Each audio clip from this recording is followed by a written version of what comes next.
Well, hey, good morning. I'm Jeff Morgan. I'm one of the pastors here at Quarry, but today I'm on stage because it is my privilege to introduce you to someone who is very special and very important to our church, who you may not know or know of or have ever met.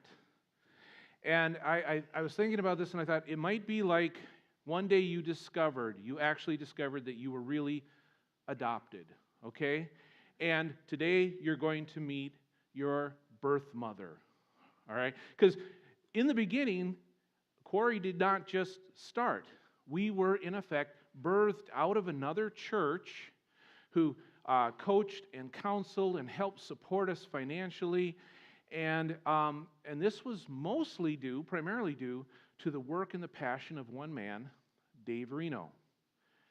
And brother, what a mother this guy is. He actually is was a part of, key to the beginning of, I believe, over 26 church plants, including his own. That is really something in this world, okay? And he was known for recruiting and developing people into church ministry, sometimes some really unusual people that he brought into ministry, like this guy. 18 years ago, Dave picked out this guy, a Christian rocker, right out of a band, and made him the senior high youth pastor at his young church. And after 18 years of working with Dave, I can tell you, you are in for a treat today. I want you to pay really close attention because you are going to learn something valuable. But let's right now give a very warm Quarry welcome to Pastor Dave Reno.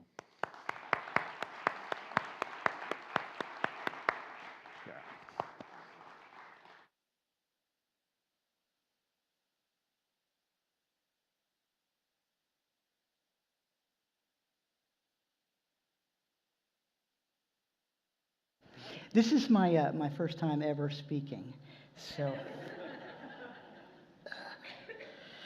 All right. Jeff, thank you so much. Man, I got to tell you what a joy it is and a privilege for me to be here. Most of what Jeff said is true. And after all of those years, this is the first time that I've ever actually been able to be at Quarry. Now, I've known Michael, your pastor, for a long time. And I'm the one who talked him into starting Quarry, and he paid me back by running one marathon with me, and he killed me by an hour and a half. So when you see him next time, compliment him that he's a tremendous runner. And as you've picked up, I've known Jeff for even longer than your pastor, Michael. So if you want to know the truth about Jeff, come and talk to me after the service. I want to commend you as a church family for getting involved in multiplication. You see, the measure of a church is not how many people you collect. It's how many people that you send out to mission. And about 3 years ago, Quarry got involved in the sending and multiplying process by helping to start Imagine Church. And I'm hopeful that that will be just the first of a number of churches that Quarry gets a chance to start. I've never been called a mother before. I need to talk with Jeff about that. So I want to begin by asking you, taking a little survey here. How many of you have ever been fired? You've been fired, pink slipped, downsized, forced out, let go, involuntary termination. Okay, let's give those people a hand. Yes, yeah. This is your one rare opportunity to feel good about that. Now, I ask you that question because a while back, I joined the ranks of the What Do I Do Now? That was a surprise to me. And in my nighttime thinking, there were a whole lot of questions with God about how that happened and whether that was fair. And one of the things that I know is that there was certainly a lot of leadership lessons for me to learn that I needed to learn after all of that. But the reason I bring the subject up was that following that, I was a mess. I was a mess. You've been talking here for the last few weeks, and I listened to Michael's sermons over the last couple of weeks. You've been talking about transformation. Don't imitate the world, but be transformed by the renewing of your mind. Well, I was a mess. I was experiencing confusion, discouragement, anger, worry, blame, self-pity, anxiety, depression, bitterness. Many of you have been there before. It may not have been about losing a job.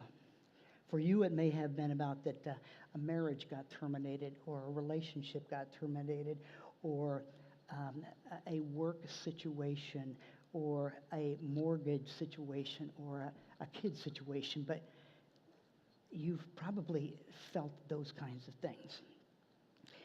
I think for all of us, there are times when we have felt like my kitchen looks after my dogs have had their best day.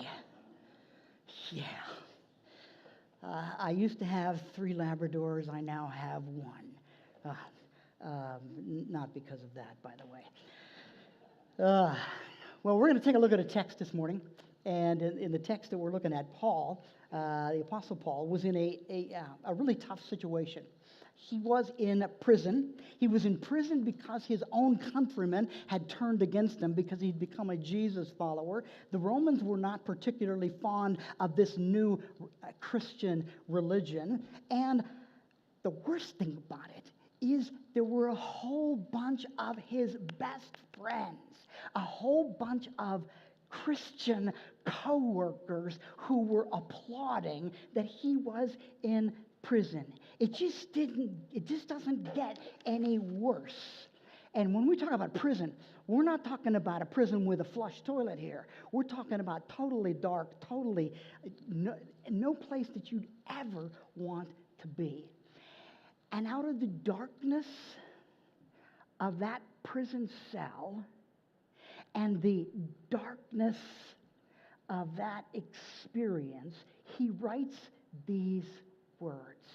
Remember where he's at when he writes them. Rejoice in the Lord always. I'm going to say it again. Rejoice. Let your gentleness be evident to all. The Lord is near. Don't be anxious about anything, but in everything by prayer and petition with thanksgiving, present your requests to God. Finally, brothers, whatever is true, whatever is noble, whatever is right, whatever is pure, whatever is lovely, whatever is admirable, if anything is excellent or praiseworthy, I want you to think about such things. How do you write those kind of words when even those closest to you have turned against you? Back in 1960, Maxwell Maltz wrote a book entitled Psycho-Cybernetics. The thesis of the book is that whatever you put in your mind radically changes what happens in your life. It determines what you put in here, determines what you become. It was a radical thought at the time, and it was a thought that God had long before Maxwell Maltz came along. The thought that, well, you've heard a lot of times, you are what you eat. The more profound truth is you are what you think. Today, they're going to be a little bit classroomish.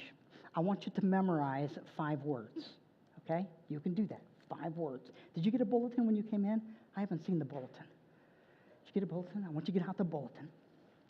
And in the bulletin, there are 5 letters, okay?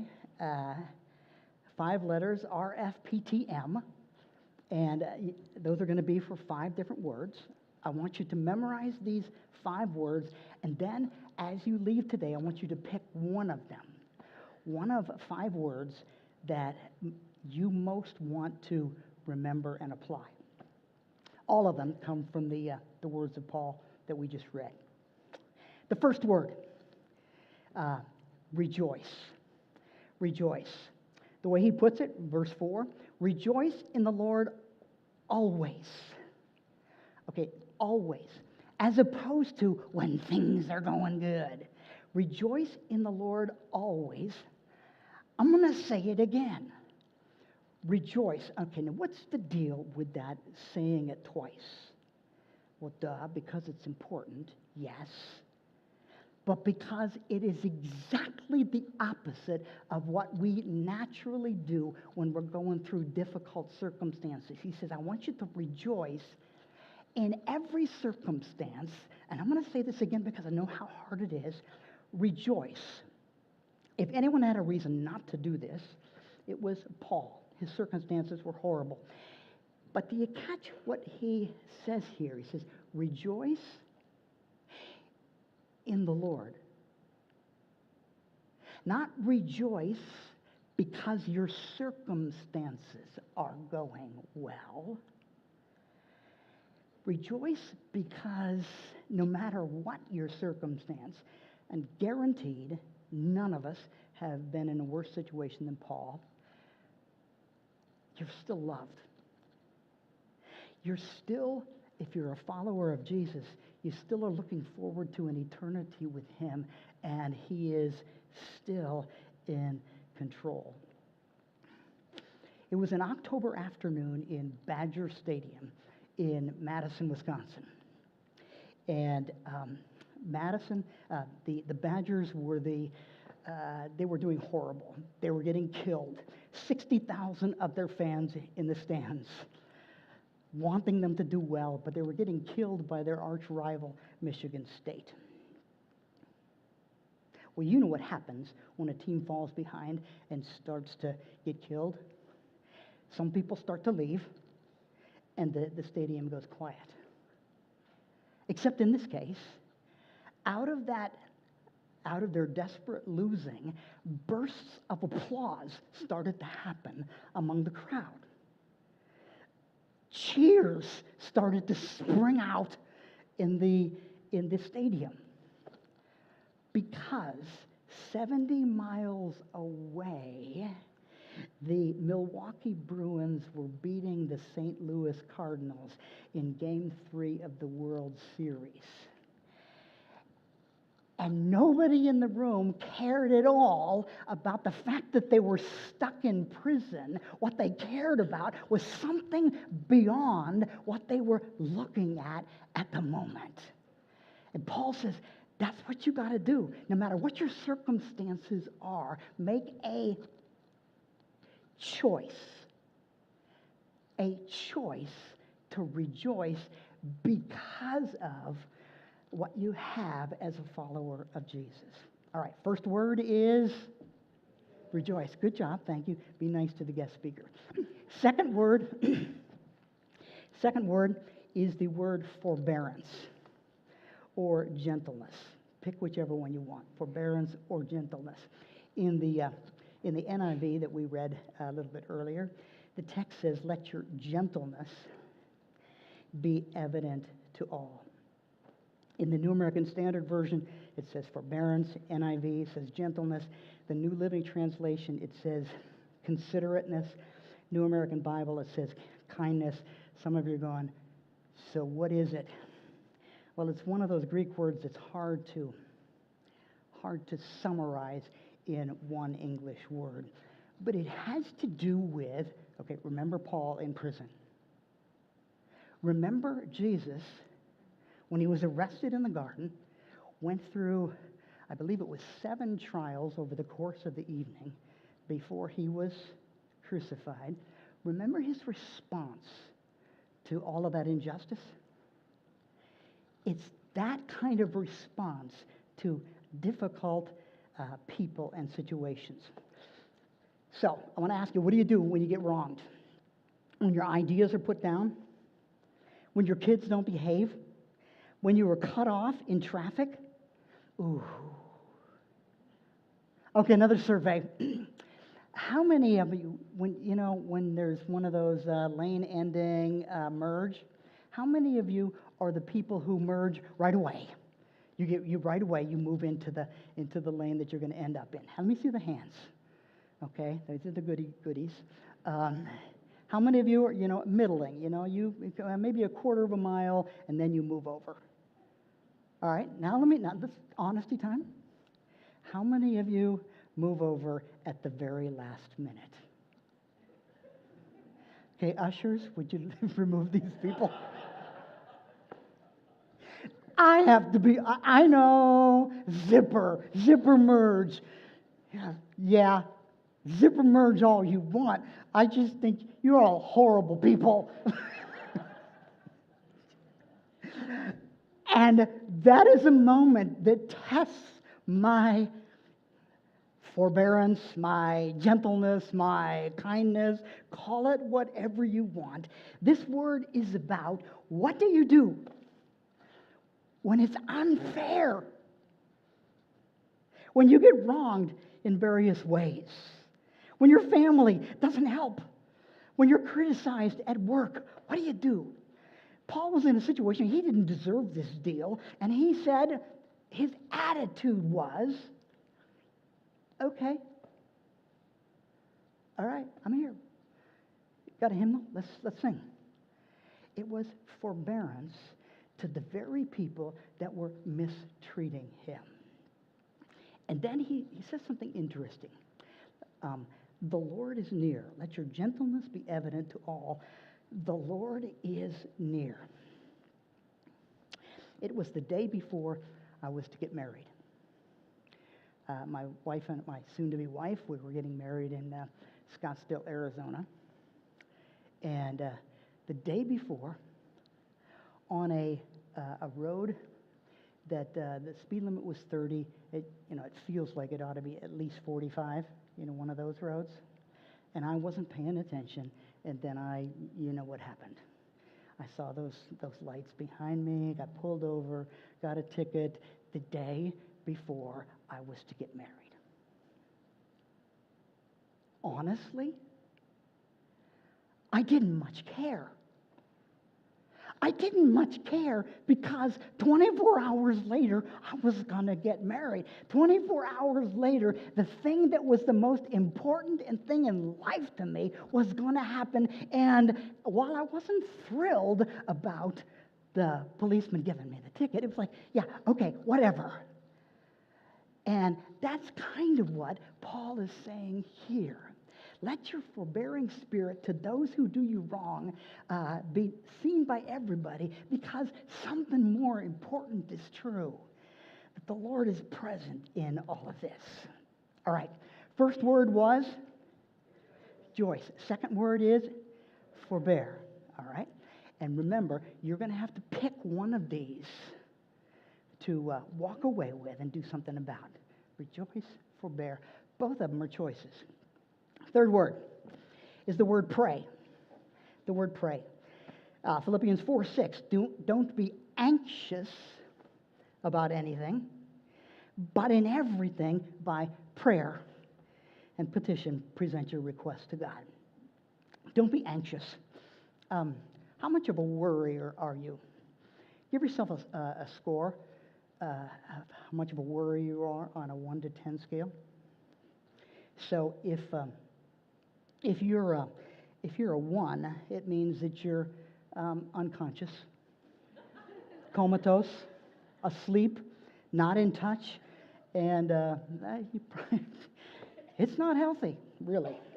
On the other end of the spectrum, if you're a 10 worrier, you're an Olympic class warrior. Yeah. Why do something if I can worry? You are Olympic class, and your motto is, I'm going to do this thing myself. Somehow, I'm going to figure this out, and I'm going to worry about it until then. Third word is pray.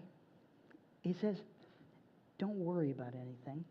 Don't be anxious about anything, which is really easy to say.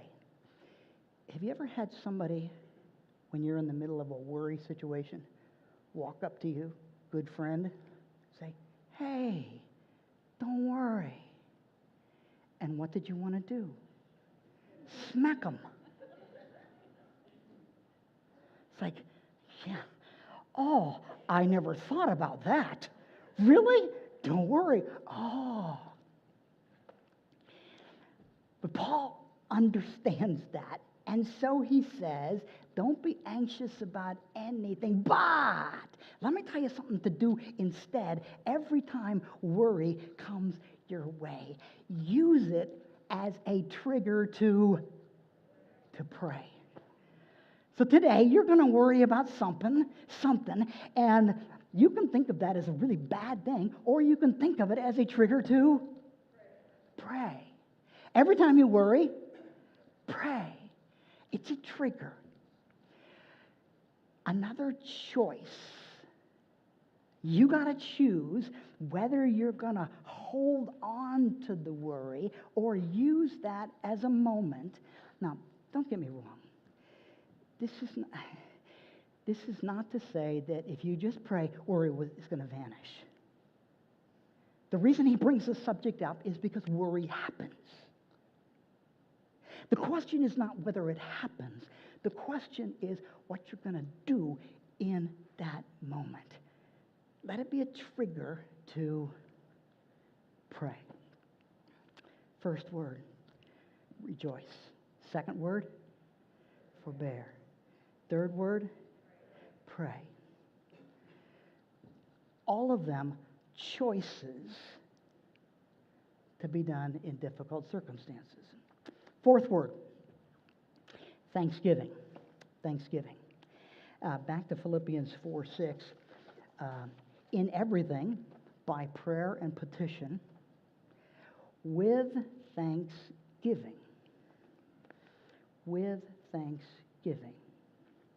A bunch of clinical trials have been done over the last 20 years regarding gratitude or giving thanks and health. And they found that people who were high on gratitude, high on giving thanks, end up having lower blood pressure, improved immunity, get better sleep, better heart health, lower stress, and it reduces the effect of aging on your brain. Are you convinced yet that maybe you want to develop the habit? You see, most of us, we do the Thanksgiving thing sometime in November, or we do the Thanksgiving thing when something overwhelmingly positive happens. But that's not what Paul's talking about. He's talking about making Thanksgiving a regular part of what I'm gonna do every day in order to transform my mind. It's a practice, not a feeling. It's something that you choose to do as a discipline, not something that you feel when things go well. He links prayer and worry and thanksgiving because this Thanksgiving thing it's the practice of looking back and seeing how God has been faithful. I told you at the front end of this thing that I went through an experience that was extremely difficult for me. And one of the things that I would do is look back at the people I was thankful for, at the times that God has showed up, at the ways that he had provided for me. And in the looking back and the counting those things, it gave me confidence about giving God thanks for what was coming. That is, if he was a faithful God then, will he be a faithful God in the future? Thanksgiving, in addition to all of those good health things, builds our faith to face our own future.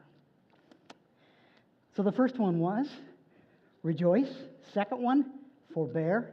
Third one, pray. Fourth one, thanksgiving. And finally, meditate. Meditate. Finally, brothers, whatever is true, whatever is noble, whatever is right, whatever is pure, whatever is lovely, whatever is admirable, if anything is excellent or praiseworthy, think about such things. Ever been riding in a car? Those of you who are married, and you're out, you've been driving for an hour or two, and silence sets in, and your spouse or whoever you're riding with turns to you and says, "What you thinking?"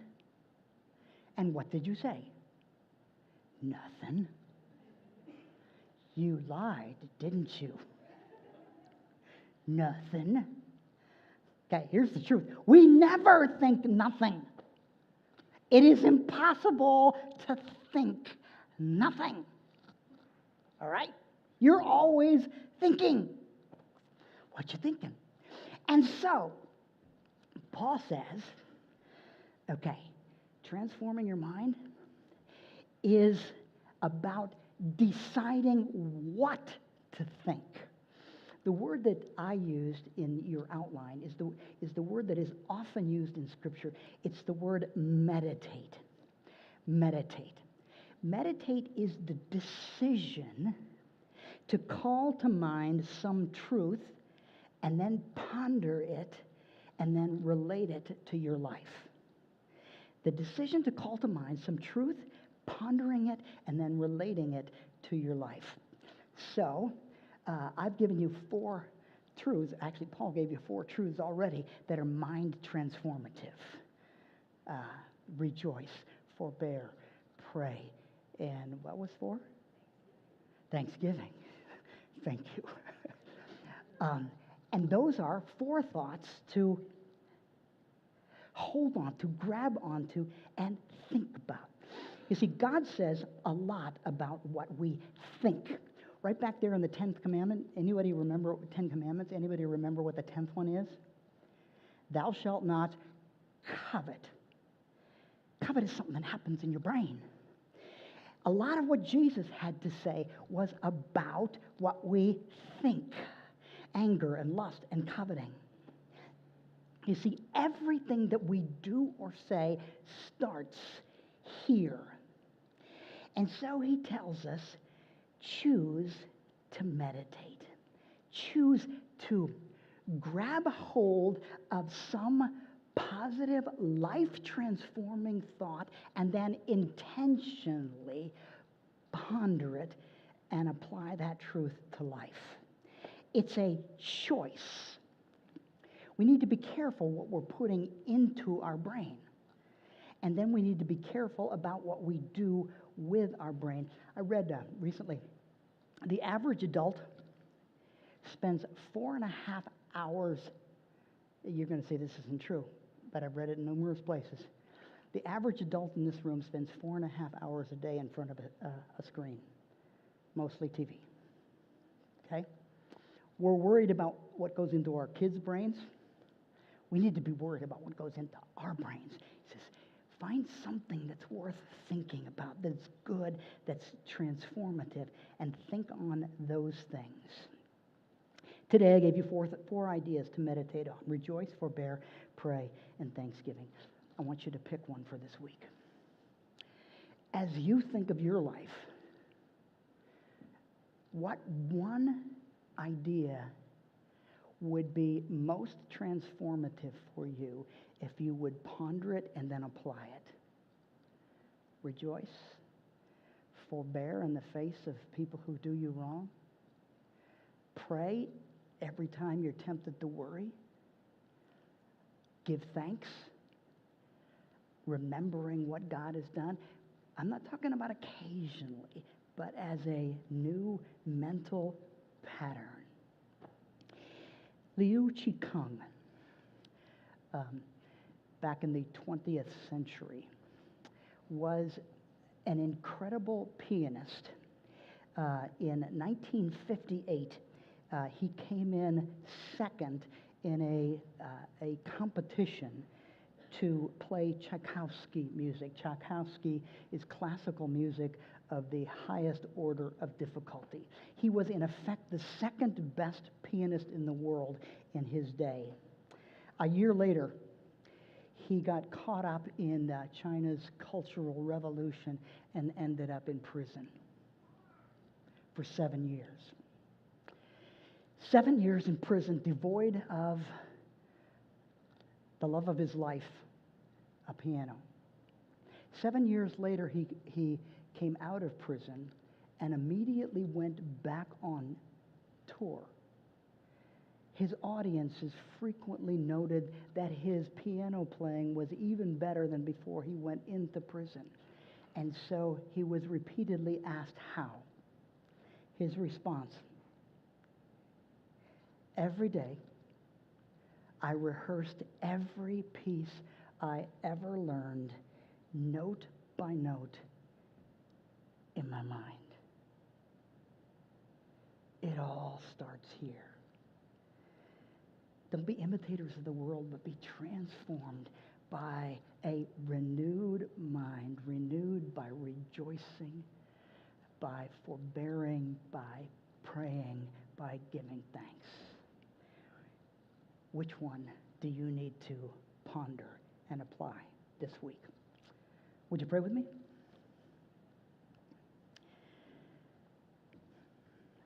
God, I want to give you thanks.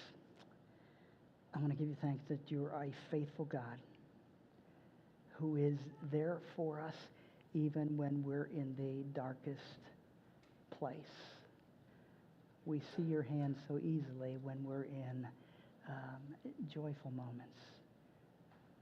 But I thank you that you're there in every moment. Lord, help us to discover renewed minds as we apply your word. In Jesus' name, amen.